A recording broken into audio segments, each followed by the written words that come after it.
अगर आपसे कोई आपका गोत्र पूछे तो आपका पहला सवाल होगा, क्या मेरा रिश्ता करवाना है और क्या जरूरत है इस सवाल की।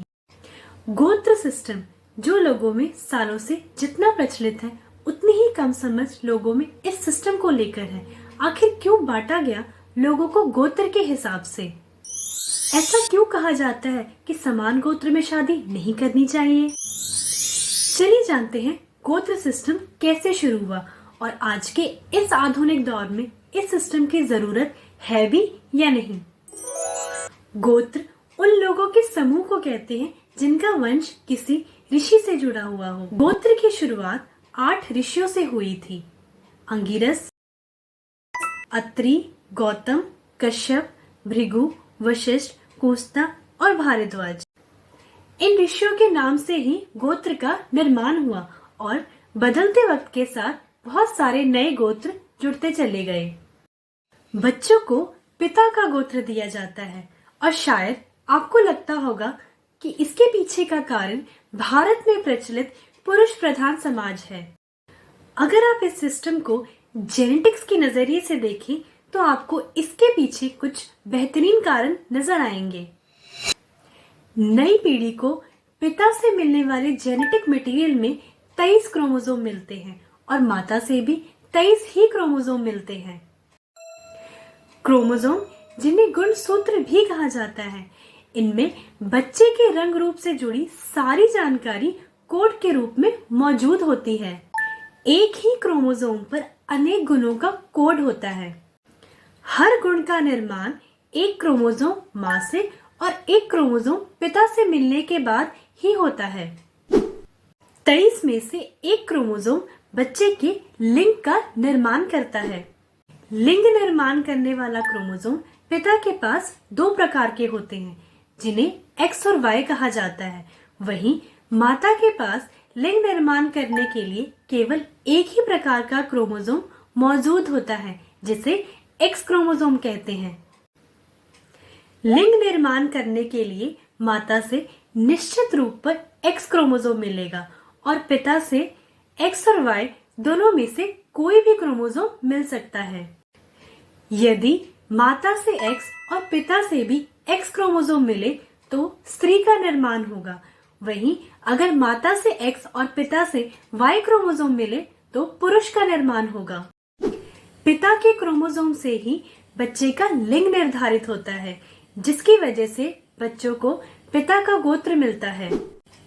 पिता का Y क्रोमोसोम पहले बेटे को और फिर उसके पोते को मिलता है।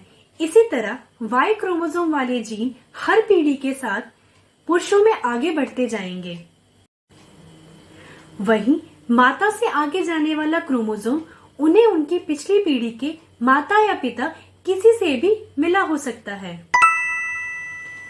अगर हम Y क्रोमोसोम की जीन मैपिंग करें तो हर आने वाली पीढ़ी के पुरुषों के गुण पिछली पीढ़ी के पुरुषों के गुण से मिलते हुए नजर आएंगे, खास तौर पर ऐसे जीन जो सिर्फ Y क्रोमोसोम पर प्रेजेंट होते हैं।